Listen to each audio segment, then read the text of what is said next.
வாக்குகளை தந்திருங்கள் சுவாமி. பெண்குலத்தின் பொன்விளக்கே வாழ்க, பேரறிவின் பிறப்பிடமே வாழ்க வாழ்க. பெரியவர்களின் தரிசனம் கெட்டாலும் மேன்மக்கள் மேன்மக்கள் மேன்மை தருமல்லவா. சங்கு சுட்டால் வெண்மையை தரும். பகவானே பகவானே ஏன் வாயால சொல்ல வச்சுட்டீங்க? ஆமா, அந்த மாதிரி. ஏன்னா நல்லாரை காண்பதும் நன்று, நல்லாரை காண்பது நன்று மட்டும் இருந்தால் போதுமா? நலமிக்க நல்லார் சொல்லை கேட்பதும் நன்று, நல்லாரோடு இணங்கி பேசுவதும் நல்லது, அவரோடு இணங்கி இருப்பதும் நன்றல்லவா அப்படின்னு இனிய உளவாது இன்னாது கூறல் அடியிருப்ப காய் கவர்ந்துட்டு. நல்ல பழங்கள் விளையக்கூடிய ஒரே மரத்துல காயும் இருக்கத்தானே செய்யும். ஆமா, பூவாகி பிஞ்சாகி காயாகி பிறகுதானே கனியாக வேண்டும். கனிய பறிச்சு சாப்பிட்ட கதையா இருந்தா தான் நல்லா இருக்கும்.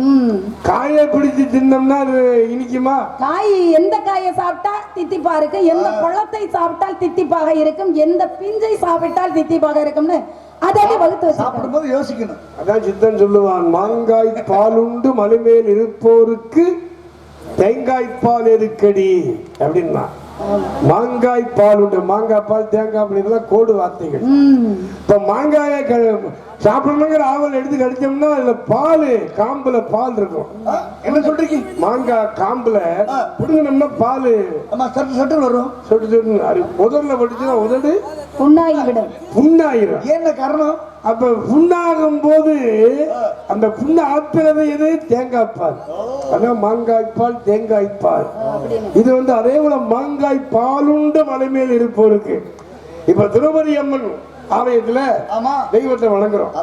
ஒரு முருகனை வணங்குறோம்னா நிலை கண்ணாடி முன்னாடி வள்ளலாருக்கு 9 வடிவமாக தெரிந்தவர் முருகன் கண்டபிள்ளை. திருத்தணி முருகன் முதல்ல திருத்தணி முருகனாகவே குழந்தை உருவமாக காட்சி 9 வயதுல வள்ளலாருக்கு. அந்த மாதிரி ஒரு போட்டோ வச்சு நம்ம சாமி கும்பிடுறோம். மாங்காய் மாதிரி.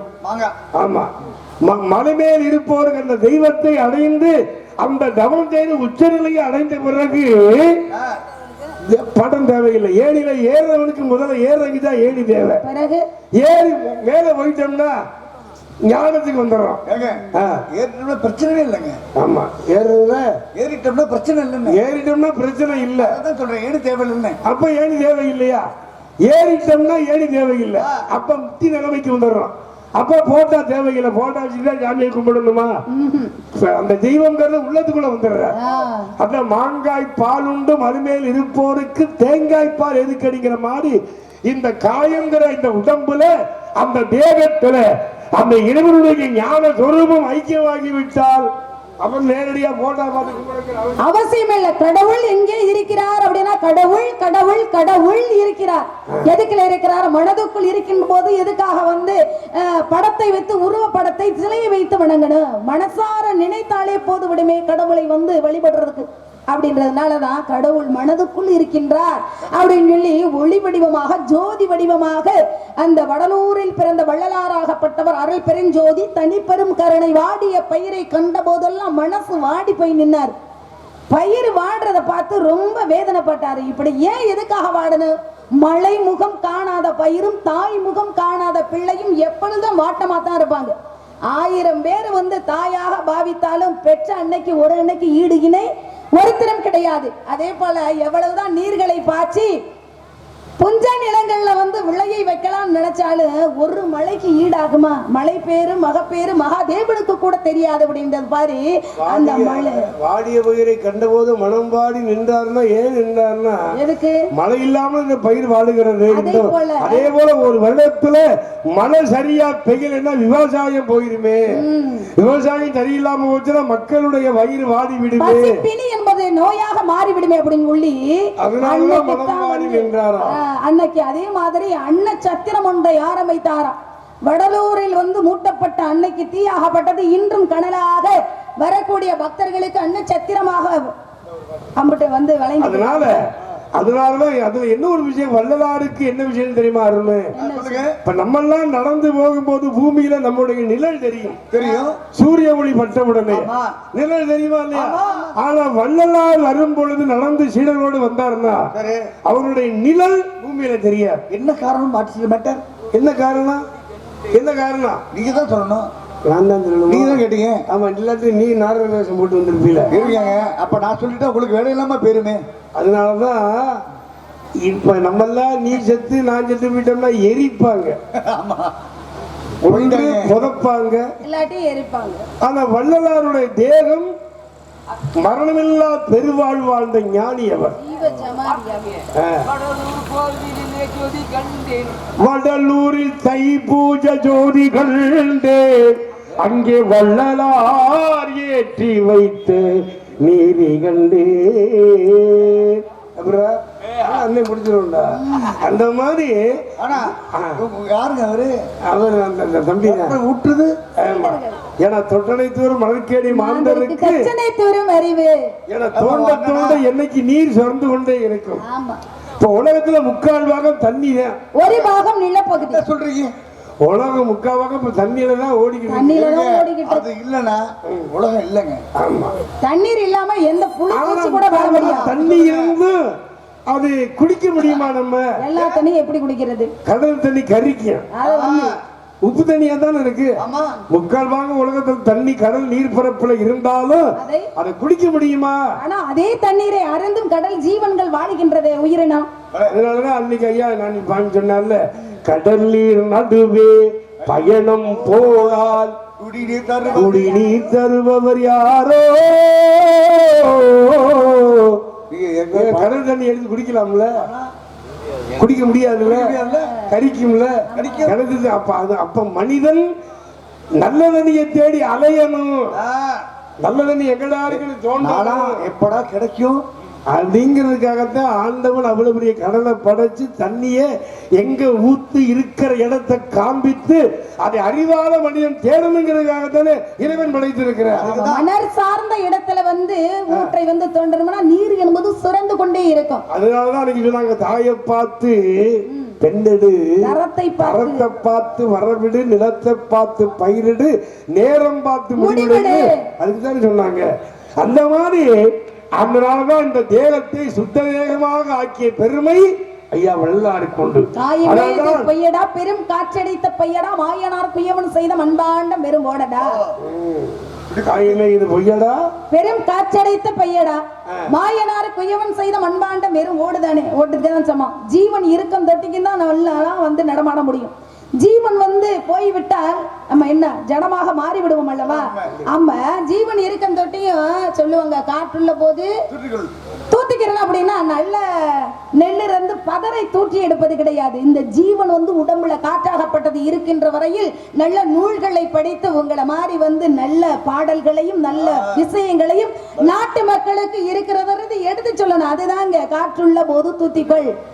அப்ப எல்லாம் மனம் கோணினால் நூலை படி, மரம் நூலை பிடி. மனம் கோரலாக பல நூல்களை படித்தால் இந்த ஆன்மாவாகப்பட்டது அருமையாக சுத்தமாக ஆகிவிடும். அதுக்காக படிக்கிறதுனாலதான் அறிவு வளருதுங்கிறது தப்பு.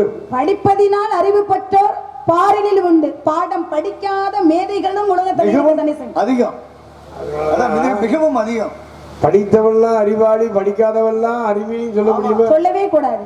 படித்தவெல்லாம் அறிவாளினா படிக்காத மேதையாக வாழ்ந்த கர்ம வீரர் இந்த இடத்துல ஒரு வேதத்துல நானும் படிக்கவில்லை, வருங்கால சந்ததியில் படிக்க வேண்டும் என்பதற்காகத்தான் மாடு மேய்க்கக்கூடிய சின்ன பையனை பார்த்து கேட்டானா, எப்பா அப்படின்னு கூப்பிட்டு, என்ன தம்பி மாடு மேய்க்கிற படிக்கிற வயதில் இப்படி மாடு மேய்க்கலாமா? நியாயமா? அறிவு வளரக்கூடிய பருவம் அல்லவா இந்த பருவம். அறிவும் ஆன்மா வளரக்கூடிய பருவத்திலே இப்படி படிக்காமல் மாடு வைக்கின்றாய தம்பின்னு சொல்லணும்னு அந்த பையன் கேட்டிருக்கான். படிக்க வாப்பான்னா, படிக்க நாம தான் சோறு நீயா போடுவேன். நீயா அவர் முதலமைச்சர் தெரியாம சின்ன பிள்ளை தானே, நீயா போடுவேன்னு இவருக்கு அப்படி குத்தி இருக்கு. சோறு தானே வேணும், சோறு உனக்கு நான் போறேன் அப்படின்னு நாளையில இருந்து பள்ளிக்கூடத்துக்கு வா, சோறு நான் போடுறேன்னு காமராஜர் ஐயா 9 ஆண்டு காலம் ஆட்சி புரிந்த பொழுது அவருடைய ஆட்சியிலே தான் முதலில் மதிய உணவு திட்டம் என்ற தன்மையை கொண்டு வந்த அப்பேற்பட்ட முதலமைச்சராக இருந்தவர் தான் படிக்கவில்லையே, வருங்கால சந்ததிகள் படிக்க வேண்டுமே என்பதற்காகத்தான் இந்த தன்மைகளே அப்பேற்பட்ட கர்ம வீரர்கள் பிறந்த தன்மைகளே படிக்கணும். எப்படி செல்லும் வழி எங்கெங்கும் பள்ளம் வரவா, செல்லும் வழி எங்கெங்கும் பள்ளம் வரவா, வெள்ளம் வரலாம் செல்வம் வரலாம் உள்ளம் எதிர்பாராமல் வெள்ளம் வரலாம் நேர்மை அது மாறாமல் தர்மம் அதை மீறா நாடும் அதை மூடுங்கள் ஞானம் பெறலாம் சத்தியத்தை நீங்கள் காத்திருந்தால் தாய் தந்தை அன்பிற்கும் நான் செய்தவன் விற்கும் போமாறு காத்திருக்கும் ஒரு கூட்டு கிளியாக ஒரு தொற்று குயிலாக பாடு என்னென்ன தேவைகள் ஒரு கூட்டு கிளியாக ஒரு தொற்று குயிலாக பாடு கொண்டாடு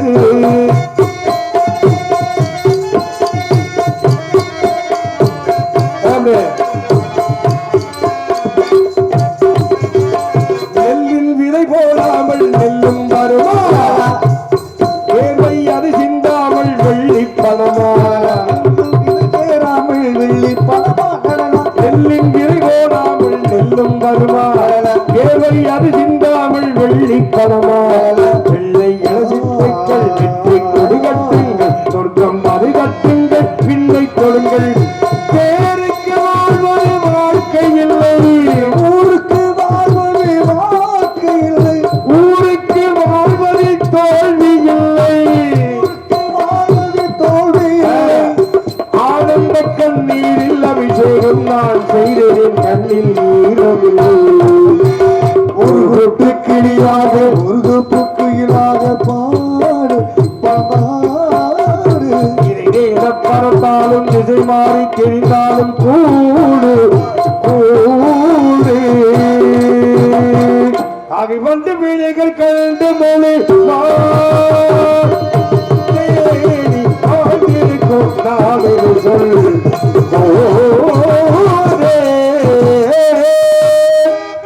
நலநிலை தான் உணர்ந்த சுவாமி.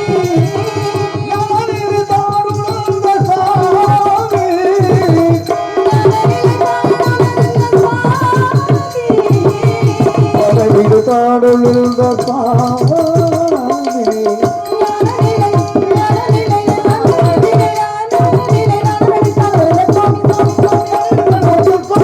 நாடு மலை நாடு பொருந்தி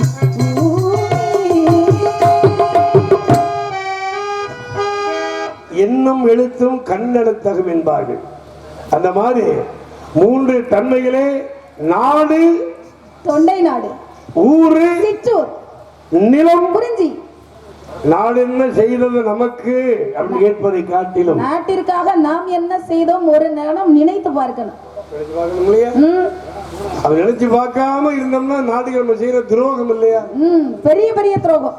ஒரு மனுஷன் எத்தனை நாள் வாழ்ந்தோம் இருந்தோம் நீங்க சொன்ன மாதிரி அப்படி இருக்க கூடாது. எப்படி வாழ்ந்தோம் என்று இருக்கிறது தான் நல்ல வாழ்க்கை. இப்படித்தான் வாழணுங்கிற வழியும் இருக்கு. எப்படி வேணாலும் வாழலாம் அப்படின்ற ஒரு வாழ்க்கையும் இருக்கிறது. அப்படி சில பேர் அப்படி வாழ்றாங்க. அப்படி வாழ்ந்தா நல்லதா சுவாமி? கோடு போட்டு வாழாதவன் வாழ்க்கை சிறந்த வாழ்க்கையுமே கிடையாது.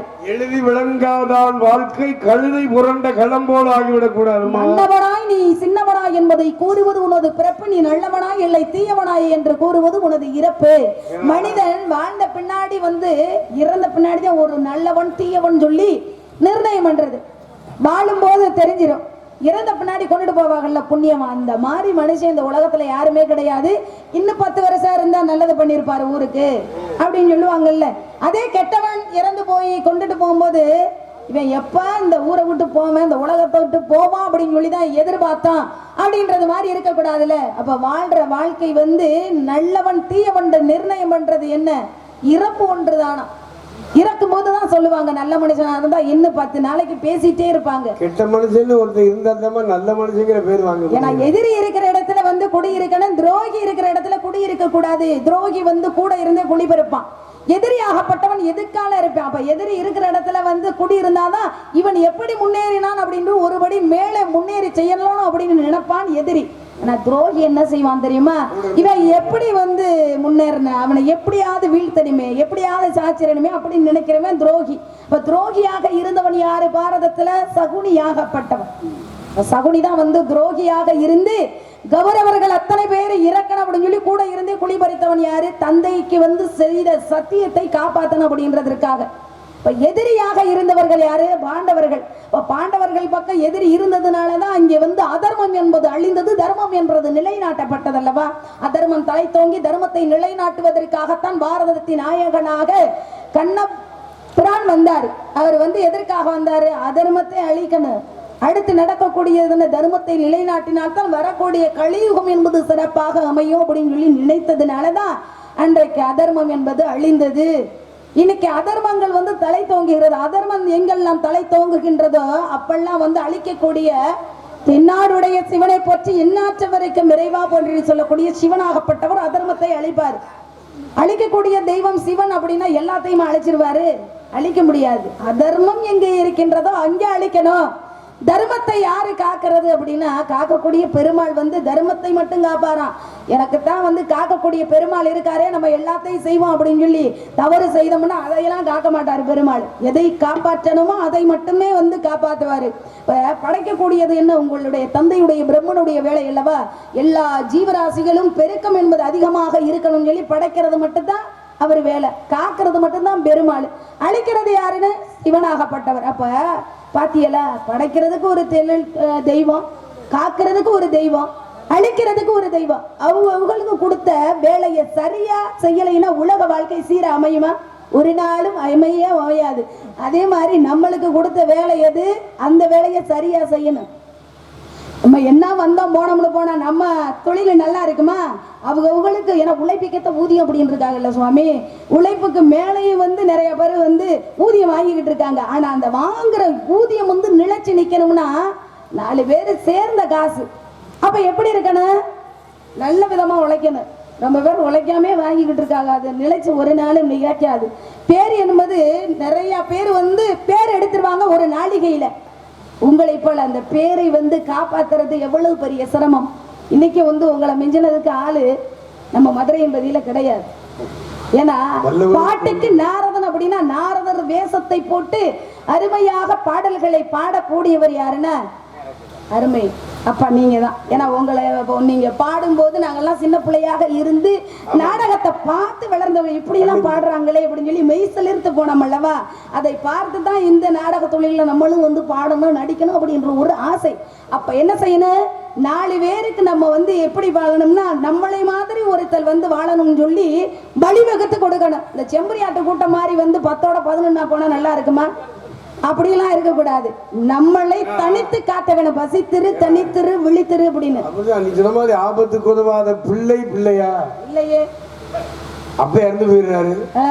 உள்ள வெளிநாட்டுல சிங்கப்பூர்லயே மலேசியாவிலயே அமெரிக்காவில இருக்கிறாரு. அப்பா போத உடனே கடைசி நேரத்தை பார்க்கணும், பார்க்க முடியலையே. அப்பனுக்கு கொல்லி விட முடியலையே. ஆனா அப்ப பிள்ளை இருக்கும்போது ஒரு தென்னங்கன்று வளர்த்தானா. அந்த தென்னங்கன்று என்னாச்சா நானும் குறித்து அவனுக்கு இளநீரை கொடுத்துச்சு குடும்பத்துல. இளநீர் அதே போல அதே தென்னை மரத்துலதான் அந்த இலையை பிச்சு அவர் இறக்கும் பொழுது அவருக்கு பாடையா கட்டும் பொழுது அந்த தென்னை ஓலைதான் அவருக்கு பின்னால படுத்து வச்சு மயிலது கூட்டு போனான். பிள்ளை வரல. அதைத்தான் கண்ணதாசன் தென்னையை பெத்தா இளநீர், பிள்ளையை பெத்தா கண்ணீர். என்னதான் ஊதியம் பார்த்தாலும் கடைசியில் அப்பனுக்கு பிள்ளை தலைப்புல தானே கொல்லி போடணும். ஆமா, தாய்க்கு தலைப்பிள்ளை, தகப்பனுக்கு இளைய பிள்ளை. ஒரு தாய் எத்தனை பிள்ளை பெற்றாலும் தலைப்பிள்ளை மேலதான் பாசமா இருக்கும். எதற்காக அப்படின்னா அந்த உலகத்துல தாய்மை பட்டத்தை கொடுக்கிறது முதல் பிள்ளைதான். மலடி என்ற பட்டத்தை நீக்கி பெண்மை முழுமை பெறுகிறாள் அப்படின்னா அந்த குழந்தை ஆணாக இருந்தாலும் பெண்ணாக இருந்தாலும் தலைப்புல ஒண்ணுதான் வந்து தாய்மை பட்டத்தை கொடுக்குதான். அதனால அதிக பாசம் இருக்கும். அதே போல தகப்பனுக்கு கடைசி பிள்ளை மேலதான் பாசம் இருக்குமா. 10 பிள்ளை 16 பிள்ளை பெற்றாலும் இந்த 16 பிள்ளை ஆம்பளை பிள்ளை மேல ஏன் பாசம் இருக்குமா? 16வது பிள்ளை வரைக்கும் உன்னை நான் பெற்றிருக்கேன் தந்து அந்த பிள்ளை கடைசி பிள்ளை மேலதான் ரொம்ப பாதத்துல உயிர் போகாம எழுதுகிட்டே கிடக்கும். அப்படியா? அந்த பிள்ளை அங்க இருந்து இருந்தா அவருக்கு அந்த வளர்த்த ஆத்மா அந்த தென்னங்கன்று தரக்கூடிய உதவியை பெற்ற பிள்ளை கடைசி பிள்ளை நமக்கு தராம போயிட்டாலே அப்படின்னு அந்த தந்தினுடைய எண்ணம் வேதனைப்படுமா. அதனாலதான் பெற்றாராய்தனை மகன் மறக்கலாம். ஆபத்து உதவாத பிள்ளையும் அரும்பசிக்கு உதவாத அன்னமும் தாகத்தை தீராத தண்ணீரும் தரித்திரம் அறியாத வெந்நீரும் கோபத்தை அடக்காத வேந்தனும் பொறுமொழி கொள்ளாத சீடனும் பாவத்தை தீராத தீர்த்தமும் உலகத்துல பையன் இருக்கா? ஏழும் பயனே கிடையாது. அதனாலதான் தாய் இருந்து பையன் இல்ல. அதனாலதான் கர்ணே அழுதான். ஆமா, பெத்த தாய் யாருன்னு எனக்கு தெரியல. எத்தனை பேரா வர்றாங்க, என்னை பெற்றெடுத்தவள் யார் என்று தெரியவில்லை. தந்தை யாருன்னு எனக்கு தெரியாது. தெய்வத்துடைய அனுகிரகமும் இல்லாதவன். ஆனா உற்ற தோழன் மட்டும்தான் எனக்கு உயிர். அதே தெய்வத்தின் சூழ்ச்சியில தான் நீ என்னை பார்க்க வந்திருக்க. இப்ப எனக்கு தெரியுது தெய்வம் செஞ்ச சூழ்ச்சி அப்படின்னு. அந்த தெய்வத்துடைய சூழ்ச்சியினால நீ வந்து என்னை பார்க்க வந்திருக்க தாயே அப்படின்னு குந்தியை பார்த்து வந்து கரணனாகப்பட்டவன் கேட்டான் அல்லவா, வச்சவங்க தான் எடுக்கணும், வழி தெரிஞ்சாதான் நடந்து சொல்லணும் அப்படின்றது மாதிரி பேழையில் குழந்தையை பெற்றெடுத்த குந்தியாகப்பட்டவள் கன்னியாக இருக்கின்ற பொழுது குழந்தையை பெற்று விட்டோமே என சின்ன பிள்ளை எதையுமே வந்து விளையாட்டுத்தனமா துடுக்காக நினைக்கும். துர்வாசர் முனிவருக்கு செய்த பணிவிடையை பார்த்து 5 குளிகை மந்திரத்தை வந்து சொல்லி கொடுத்தார் துர்வாசர். ஏன் அவர் முன்கூட்டியே கன்னியா இருக்கும் போது சொல்லி கொடுக்கணும் அப்படின்னா, இந்த முனிவர்களுக்கு முன்கூட்டியே விஷயம் தெரியும், இதுதான் நடக்க போகுது அப்படின்னு சொல்லி. குந்தியினுடைய வாழ்க்கையில் இப்படிதான் நடக்க போகுதுன்னு சொல்லி தெரிஞ்சுதான் என்னமோ மந்திரத்தை சொல்லி கொடுத்தார். அந்த மந்திரத்தை என்ன மந்திரத்தை சொன்னா எப்படியாவது குழந்தை வருமா, இதெல்லாம் நியாயமா அப்படின்னு நினைச்சு சின்ன பிள்ளையாக நினைத்து குந்தியாகப்பட்டவள் சூரியனை பார்த்து மந்திரத்தை சொன்னா உடனே குழந்தை பாக்கியத்தை கொடுத்து விட்டு சூரிய பகவான் வந்து நீ குழந்தை பெற்றாலும் கன்னியாகவே இருப்பான்னு சொல்லி மறைஞ்சிட்டாரு. இப்ப இந்த குழந்தைய வந்து வீட்டுக்கு எடுத்துட்டு போனா அவமானமா போயிருமுல்ல, உற்ற தோழிக்கு மட்டுமா தெரியும். அப்ப ஒரு பேழையில் வைத்து தான் அணிந்திருந்த ஆடையை குழந்தையை வந்து அப்படியே சுத்தி விட்டுட்டா. அப்ப அங்க தேசத்துக்கு அரசானவங்க அத்தனை பேரை வந்து தாயாக இருப்பாங்களோ அப்படின்னு சொல்லி கர்ணனாகப்பட்டவன் அந்த ஆடையை எடுக்க சொல்றான். யாருமே பக்கத்துல நெருங்க கூட முடியல, அனலாகப்பட்டது தாக்கிறது. இப்ப வச்சவங்க தானே எடுக்க முடியும், எல்லாரும் எடுத்துட முடியுமா? குந்தியாகப்பட்டவள் நான் தான் உன்னை பெற்ற தாய் என்ற உடனே அப்பதான் பேழையை திறந்து அதுக்குள்ள ஒரு பொருள் இருக்கு, எடுத்துட்டு வாங்க தாய் என்ற உடனே ஓடி போய் அந்த ஆடையை எடுத்து அரவணைத்து கொண்டாள் குந்தியாகப்பட்டவள். அப்பதான் தெரிஞ்சுக்கிட்டான் பெற்றவள் உண்மையிலே இவள் தான். அப்ப இரவுடைய சூழ்ச்சியினாலதான் இங்க வந்திருக்க அப்படின்னு சொல்லி கர்ணனாகப்பட்டவன் கேட்கின்றான். உங்களுக்கு என்ன வேணும், உங்களுக்கு என்ன வேணும்னு சொல்லுங்கள் தாயே அப்படின்னா, நீங்க ஆரம்பத்துல சொன்னீங்கல்ல, ஒரு முறைக்கு மேல் மறுமுறை வந்து பிரயோகம் பண்ணக்கூடாது நாகாஸ்திரத்தை, அதுவும் அர்ஜுனனை தவிர பாண்டவர்கள் எவர் மீதும் அம்பு விடக்கூடாது அப்படின்ற ஒரு சத்தியத்தை மட்டும் நீ எனக்கு கொடுத்து அப்படின்னு. சரி உங்களுக்கு நான் சத்தியம் பண்ணி கொடுக்குறேன், இப்ப என் பிள்ளை என்று நீங்க ஏத்துக்கிட்டே உங்களுக்கு எனக்கும் தெரிஞ்சிருச்சு, இப்போ ஒரு சத்தியம் எனக்கு நீங்க செஞ்சு தரணும் அப்படின்னு சொல்லி கர்ணன் வந்து கேட்கிறான். என்னம்மா சத்தியம், இப்பயே நான் செஞ்சு தர்றேன் அப்படின்னு சொல்லி குந்தியாகப்பட்டவள் சொல்றா. நான் வந்து போர்க்களத்துல இறக்குறனோ இறக்கலையோ, ஒருவேளை நான் இறந்தேன் என்றால் அர்ஜுனனுடைய பானம் பட்டு இறக்குறத அருதி நீங்க நான் தான் கர்ணன் தான் மூத்த பிள்ளை, உங்கள் மூத்த பிள்ளைன்னு சொல்லவே கூடாது, அப்படி நீங்க சொல்லாம இருக்கணும். அப்ப எப்ப சொல்லணும் அப்படின்னு சத்தியம் பண்ணி தாங்க. நான் இறந்த பின்னாடி எல்லாருக்கும் தெரியறது மாதிரி நான் பெற்ற மகனேன்னு சொல்லி தாயே குந்தி நீங்க வந்து அழுகணும் அப்படின்னு சொல்லி என்ன செய்யறாரு, சத்தியத்தை வாங்கிக்கிட்டான் கர்ணன். அப்பதான் எல்லாரும் வந்து போர்க்களத்துல பாண்டவர்கள் எல்லாம் வெற்றி பெற்றுக்கிட்டே இருக்கிறாங்க. குந்தியாகப்பட்டவன் அழுகிறான். ஒரு சின்ன விஷயம், ஏன் நான் உயிரோடு இருப்பது என் தம்பிகளுக்கு நான் தான் மூத்த பிள்ளை அப்படின்னு, நான் தான் மூத்த அண்ணே, தர்மனுக்கு மூத்தவன் இந்த கர்ணன் அப்படின்னு சூரிய பகவான வேண்டி நீ பெத்தங்கிறது எனக்கு தெரியும். ஆமா அப்படிங்கிற அந்த உண்மையே, அண்ணன்கிற உண்மையே தம்பிகளுக்கு தெரியக்கூடாது. ஏன் சொன்னாங்க எதற்காகன்னா, தெரிஞ்சிருச்சுன்னா மறுபடியும் வந்து எங்க போயிருவாங்க, மரவூரி தெரித்து வந்து ராமன் போனதை போல வனவாசம் சென்று வருவார்கள். அண்ணன் இருக்கிற இடமே வந்து நாடெல்லாம் இருக்கட்டும் சொல்லி வனவாசம் போனா அது நல்லா இருக்குமா? அப்ப தம்பி வந்து வனவாசம் போக கூடாது. பின்புத்தி நீயா கேட்டு என்கிட்ட வரல. ஆமா, எவ்வளவு ஒருத்தி அவனை தூண்டி விட்டுருக்கியா? அப்ப ஆண் புத்தியும் அவசர புத்தியாம இருக்குல்ல. இல்ல எவ்வளவு ஒருத்தி அந்த ஆண் தெய்வம் தான் உன்னை தூண்டி விட்டுருக்கியா, நீயா வந்து இப்படி பரமாத்மா தான் வந்து கேட்க சொல்லி இருக்கிறேன். தெய்வத்தின் சூழ்ச்சியில ஏதாவது நடக்குதுங்கிற எனக்கு தெரியும். என்ன பண்றது, தர்மம் ஜெயிக்கணும், அழியணும், அதுக்கெல்லாம் இப்படி எல்லாம் நினைக்கும். சாவை பத்தி என்னைக்கு நான் கவலைப்பட்டதே கிடையாது. என்னைக்கே சாக வேண்டியவன் நானு. சாவை பத்தி என்னைக்கு மனுஷன் கவலைப்பட்டா வாழ்க்கையில வாழ முடியுமா? வாழ்கிற வாழ்க்கை நரகமாக மாறிவிடும் அல்லவா? சாவு என்பது எப்படி இந்த ஆவி பிரியும் என்று என் மனைவி கூட பக்கத்திலே இருந்து பார்த்த எனக்கு அந்த தன்மை, எங்க அப்பா இறக்கும் போது எப்படி இந்த உடம்புல இருந்து உயிர் பிரியுது எனக்கு தெரியல. ஒரு தாய், பெத்த தாய் பிறக்கும் போது இறக்கும் போது நான் பக்கத்துல இல்லை.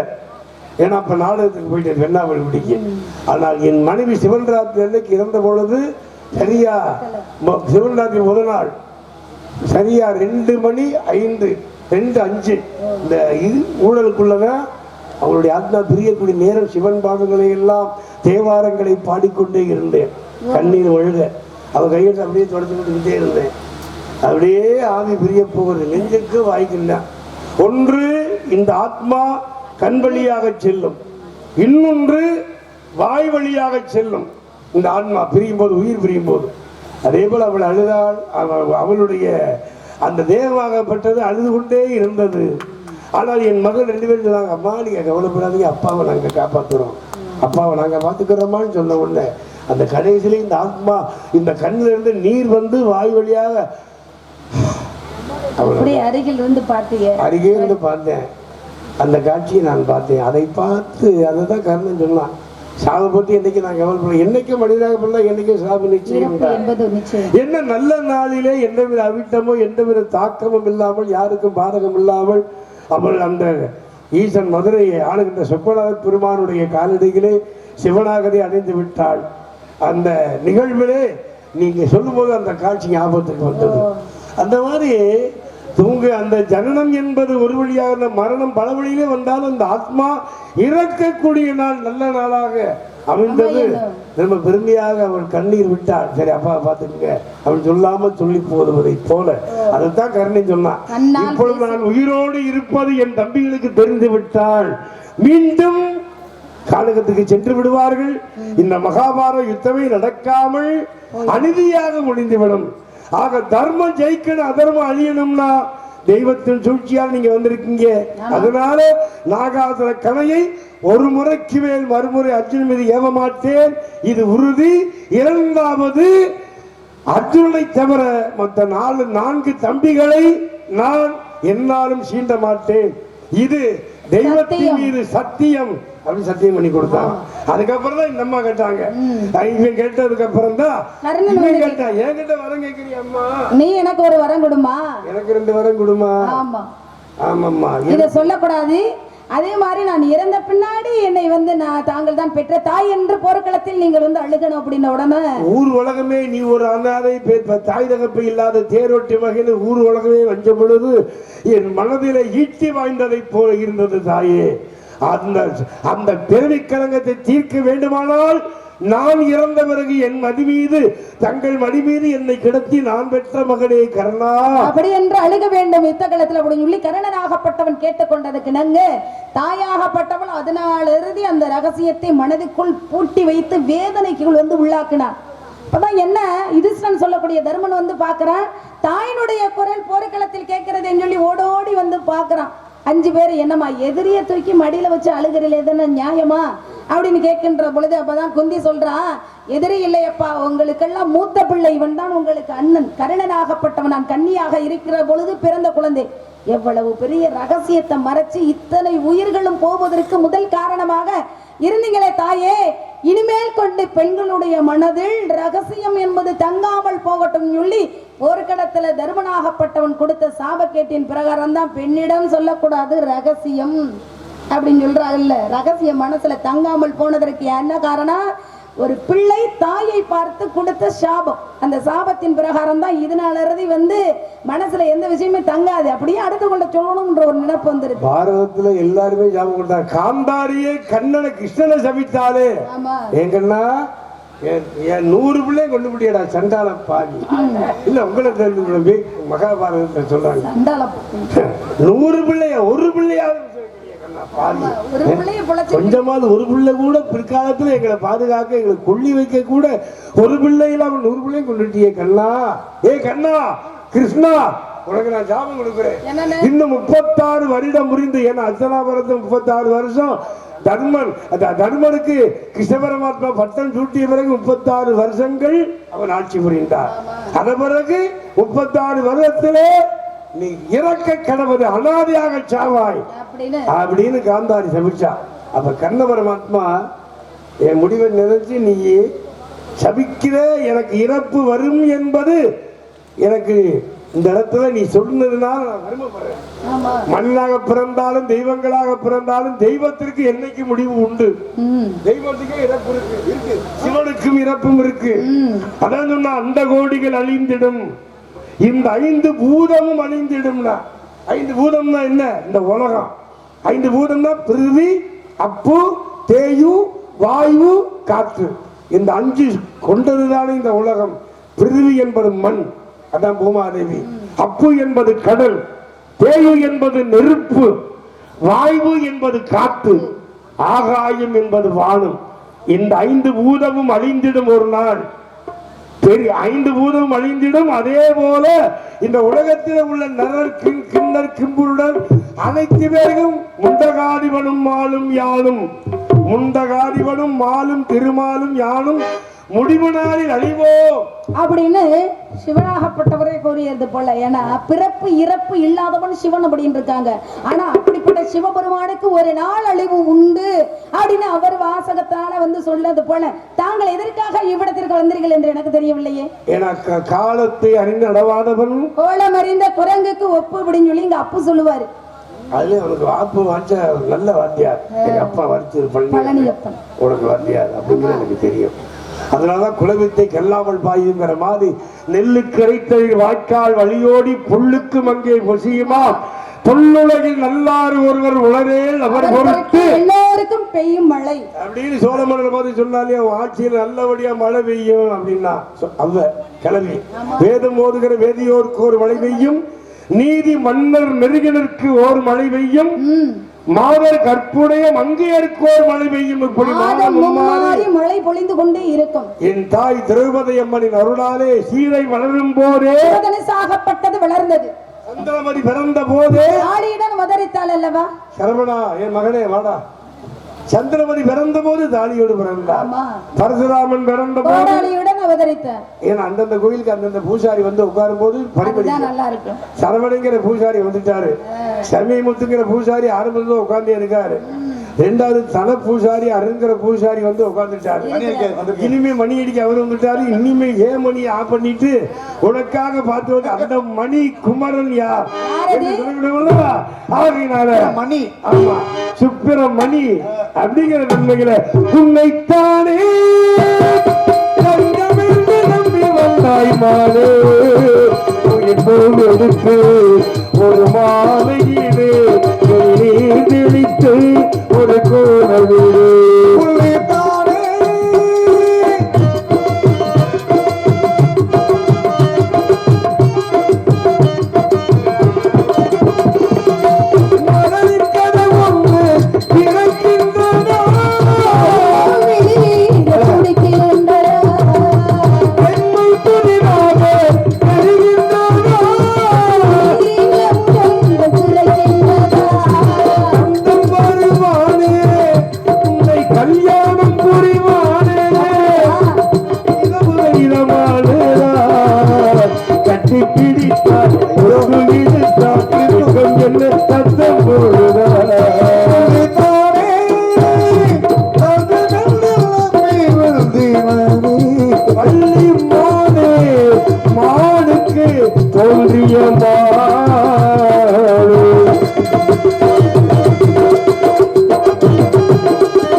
பாத்தியலா? என்ன முருகனை போய் கட்டிக்கிறோம்னா யாராவது முருகனை கட்டிக்கிருவாங்களா? கருத்து என்னமா கருத்து? ஏன் அப்படின்னு சொல்றீங்களே? என்ன ரெண்டாம் தரமா தங்கச்சி வந்து பெண் பார்க்க வந்திருக்கிறாரு, நம்ம போய் சம்மதம் சொல்ல முடியுமா? அற்புதமா வந்து உன்னை தானே அப்படின்னு சொன்னீங்க. நீங்க அப்படி சொன்னதுனால நான் வந்து நீங்க நல்லவனுக்கு நல்லவனா சொன்னா நான் ஊருக்கு ஆக்குற திரௌபதி அம்மன் முன்னாடி வந்து நின்னுட்டு ஊருக்கு ஆவலனா சொல்லிடுறேன். ஓடுகிற மேகங்களா ஓட தள்ளி மேடங்களா கண்டினா கண்ணாடோ கட்டுறா ஊரெல்லாம் தம்பட்டம் கொட்டுறா மச்சானுக்கும் வள்ளி பெண்ணுக்கும் மொழி எழுத வாரீகளா? வருவாங்க. சரின்னு சொன்னா போதும். மொய் என்ன? மொய் எழுத வருவாங்க. அப்படிடா. மாசி மாசம்தான் சொல்லு சொல்லு சொல்லு சொல்லு மேல தாளந்தான் சொல்லு சொல்லு சொல்லு சொல்லு மாசி மாசம்தான் மேல தாளந்தான் வாங்க. நாட்டு மலரா ஒன்று கூடுவேலவா பட்டி சிலரிக்க சுடி சுடிக்க பக்கமாக இருக்க அடி முடிக்க வந்து மாட்டுக்கள் ஊரு சனம் மாசி மாசந்தா கெட்டி மேல தாழந்தா நாட்டு மலரா ஒன்று கூடுவேலவா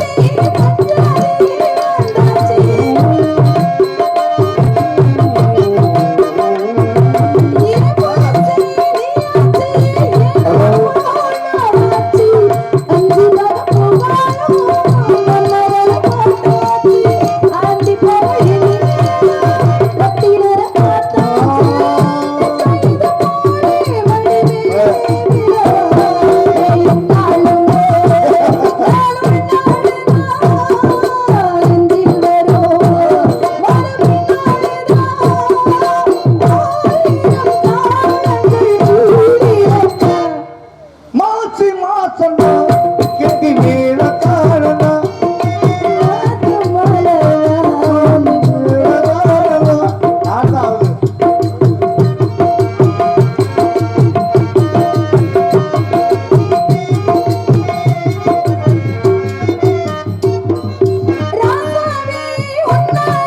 ராக்குள்ளு போயாச்சு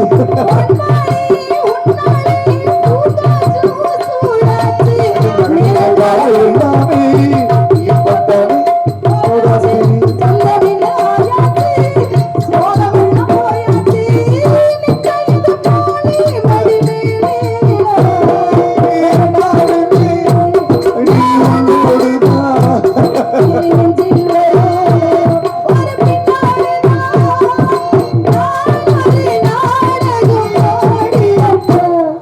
மாசி மாசந்தா கெட்டி மேல தாழந்தா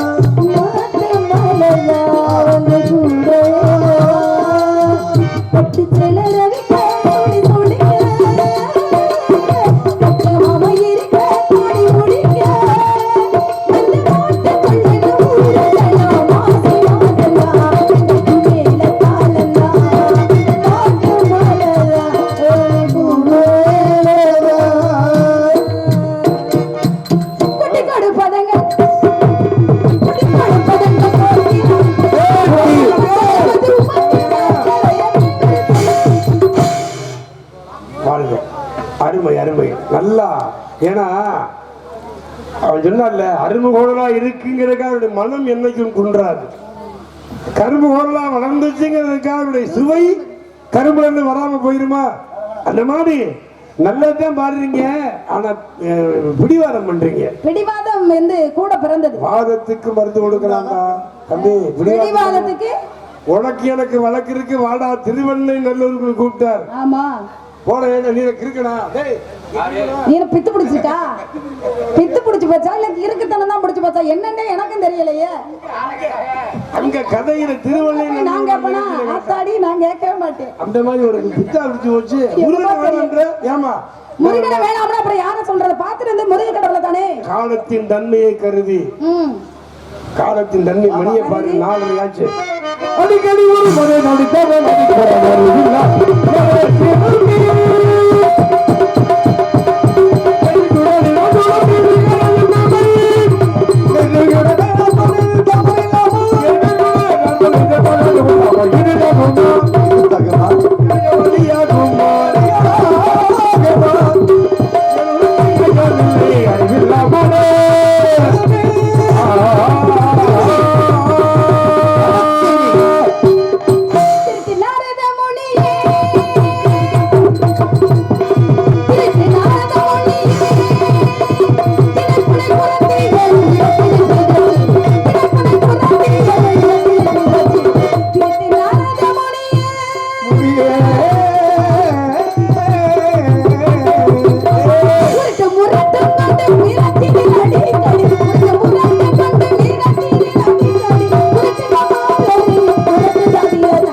மூச்சிக்காக நான் பாக்குறேன். மகனே இந்த பிள்ளைய எங்க வச்சு பார்க்கணும் அங்க வச்சு பார்க்கணும். அப்படியா? அஞ்ஞானம் என்ற பேய் அகத்தேய் இருக்கு இந்த பெண் உள்ளத்திலே. ஆமாண்டா அகத்திலும் அந்த பேயை விரட்டணும்னா வேலை பிடிச்சிட்டு நிக்கிறாரு பழனிக்குமார். அவனை வர செய்து மணி 4:30 ஆச்சு. இவ்வளவு நேரம் இன்னைக்கு திருவாரூர்ல இல்ல 4 மணிக்கு ராஜபாட்டை விட்டுருவேன் நான். இன்னைக்கு காலத்தின் நன்மையை கருதி முருகைக்குரிய முருகனை இந்த சூரியன் அஸ்தமனமாவதற்குள்ளாக 6 மணி முகூர்த்தத்துல உனக்கு கல்யாணம் பண்ணி பாக்குறேன். ஜலோ ஜலோ பாண்டுரக்கா கோயிதா கோவா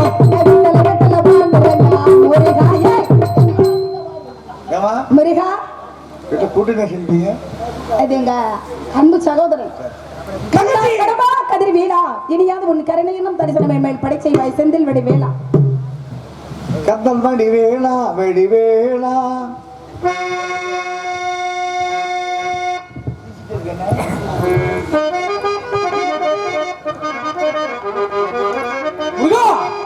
யானப்பழம் நின்ற உனக்கு மோனப்பழத்தின் மீது ஆசையா? கமான். நல்லது நல்லது. இது என்ன தெரியலையே. சம்பு மகாதேவா 5 நிமிஷத்துல ஏதோ நடந்து. சம்பு மகாதேவா சம்பு மகாதேவா